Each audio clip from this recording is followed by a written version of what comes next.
After playing through the entire series, one question players might have after going back to DMC1 for a subsequent playthrough is, why did Dante take the Force Edge instead of Rebellion to Melee Island? Because after all, Rebellion is a sword that was gifted to Dante by his own father, and he's been using it pretty much all of his life ever since then. So why did he take the Force Edge? Like, Rebellion is the weapon that he takes with him alongside his two pistols, Ebony and Ivory. So what is the reason, you know? Well, the simple answer is Rebellion just never existed in DMC1. It was never made, and it's actually a creation of Devil May Cry 2, but even in that game, it wasn't meant to be anything significant. It was just like, here you go, Dante, here's this random sword that you found somewhere, somehow, I don't know how, but it literally just says a standard sword or something like that for Dante in DMC2, which really proves that this wasn't meant to be anything significant until Devil May Cry 3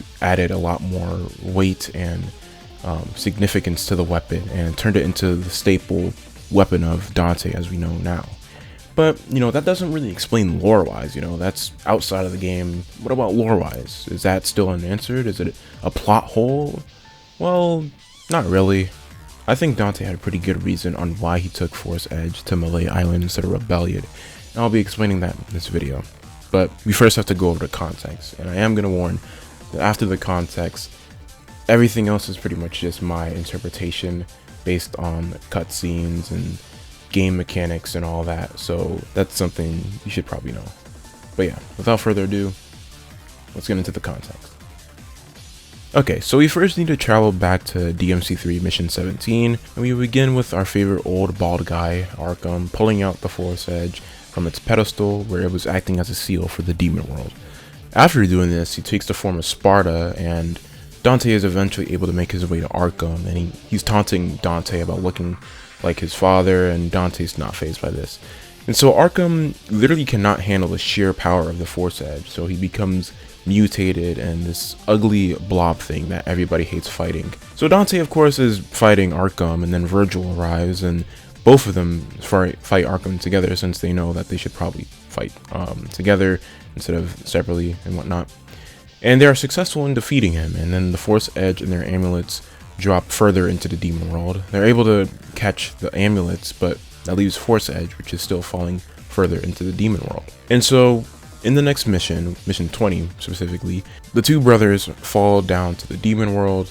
Virgil is quicker to get the Force Edge compared to Dante, as we all know. And then they do the banter and all that, talking and whatnot. And after Virgil is bested by Dante, he drops the Force Edge, but keeps the amulet, or at least his amulet, not, you know, and then falls even further into the demon world, despite Dante's best efforts to stop him and catch him. Dante takes the Force Edge with him back to the human world and keeps it in the Devil May Cry shop that he opens at the end of DMC3 until roughly 10 years later, where he would use it again during the horrors of Melee Island. Alright, so there's a lot to unpack here, so I'll divide things into different sections. First off, I believe that Dante sees using the Force Edge as an interesting way of feeling like his brother is with him again. I'm going to make this point pretty clear. Dante does not hate his brother. He may insult him, get irritated by him, fight him till he's all bloodied and bruised, but as the only remaining family he has at this point in time, Dante does value having his brother around. And he's also essentially like the only person that can match his strength. Because even for DMC3 Dante, demons are just not strong enough to feel entertained by. This is also explored in the 2007 DMC anime, and is also a gag in DMC4, but Dante is simply too strong for the demons that he fights. They're not on his level. And when you've been fighting demons for as long as he has, it gets pretty stale and boring and mundane. It's like a job, which it quite literally is. Dante has a cocky mouth, but it's not as a bluff. It's because we, the player, and himself both know he can kill even the strongest demons without breaking a sweat. And this is what also makes the loss of Virgil hit Dante so profoundly that he even sheds a tear for him, let me remind you. Are you crying? It's only the rain. The rain already stopped. Devils never cry. So please, do not believe anybody that says Dante hates Virgil. He really doesn't. And Virgil doesn't hate Dante either, so yeah. But moving on, I believe that the Force Edge is symbolic of Dante's latest memories of Virgil. You also have to remember that before this game, Dante had not seen Virgil for 10 years basically. Similar to the time gap between the end of DMC3 and DMC1, he thought Virgil was dead, and he got to see him again for what was really only a brief moment in the grand scheme of things when you account for the entire series. And so of course Dante would want to keep those latest memories of his brother. It stems from grief. I'm sure that anybody who has experienced the passing of a loved one cherishes not only the memories that you made with that person across your entire life, but also the last thing or time you spent together before, you know, they unfortunately passed away. And it hurts even more when you don't know that loved one is going to pass away so suddenly. That is what Dante is experiencing, a type of grief that stems from the untimely death of a loved one. Now, of course, we the player know that Virgil is not dead, but Dante doesn't, and DMC loves its dramatic irony. So with Dante being in some of the deepest depths of grief, utilizing the Force Edge against demons is how he copes with that loss. It's similar to how he keeps that framed portrait of his mother on the desk in his shop and throughout the games. That's how he copes with the loss of his mother on that fateful day the house was ambushed. I find this interpretation even more fitting with the brothers' love for battle. It just fits that Dante would use a weapon made by a demon, Sparta mind you, their father, to cope with the grief of losing his brother. Someone that, just like him, had a love for battle and also has some very adequate knowledge on his demonic heritage. Like, I need to remind you, before Trish even mentions anything about Mundus in DMC1, when she asks Dante about being the person that takes dirty jobs, Dante retorts while getting up and grabbing the Force Edge, and the way that he does it is very interesting. He doesn't make eye contact with it, which makes it feel very instinctual and in his muscle memory, like he's been using this blade for a pretty long time, which would fit in with a 10-year time gap between the ending of DMC3 and the start of DMC1. If he was using the blade in that time gap, it would fit perfectly here. There's also just a simple fact that Dante is not stupid. He more than likely knew before Trish even told him about Mundus that the Force Edge would be pivotal in defeating him. People like to underestimate Dante's intelligence just because he's quote-unquote reckless, but Dante in general is very smart because of his experience as a devil hunter by this point, and also paying more attention to things concerning the demon world after DMC3. In DMC4, for example, he wastes his hand because it stinks in the room, and it's from there that he already knows that a demon is present and that the two ladies right in front of him are just bait, but he plays along with it for the fun of it.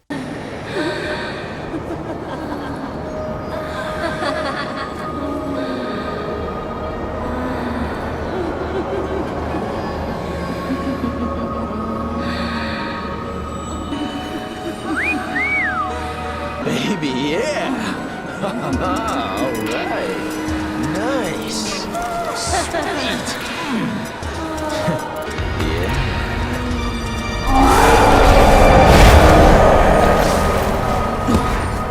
Yeah. You can hide that body, but that smell? Ooh, there's no covering up. In the 2007 anime, there are several times where a demon is posing as a human and he just already knows it, but just plays along and kills them once they reveal themselves. You mind if I sit here? There are open seats all over the place. Here you go. Oh, thank you. I hope I'm not bothering you. You're not bothering me, but I can't promise that you'll live long. And what is that supposed to mean? I mean, really, why would anyone need some promise like that just because they sit?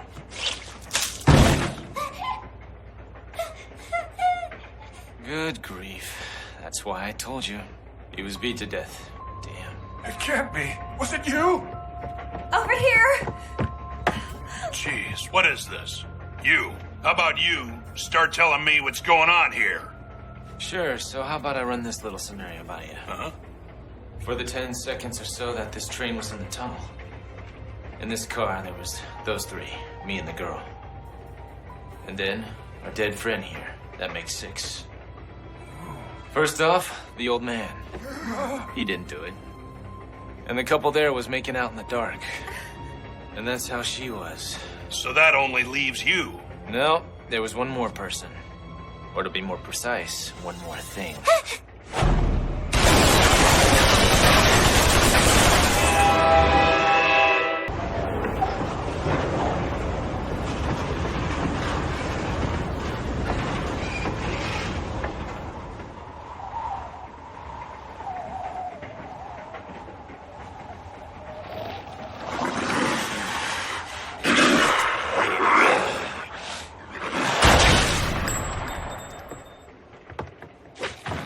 In DMC3, Dante does this quick little glance down at Arkham, seeing that he's about to flip his desk, and so he's not caught off guard by it.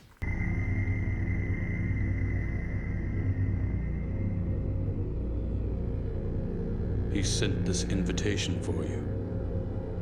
Please accept it.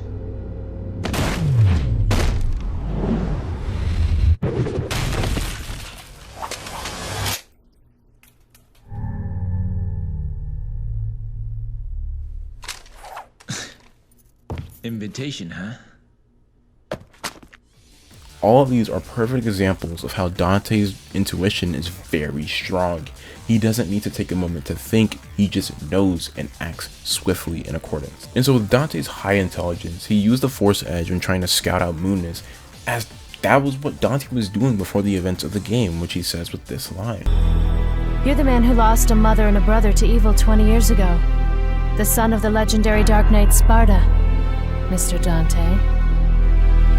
Well, the way I figure it, in this business a lot of your kind comes around. And if I kill each one that comes, eventually I should hit the jackpot sooner or later. You were the first one to know about my vengeance. It looks like I'm getting closer.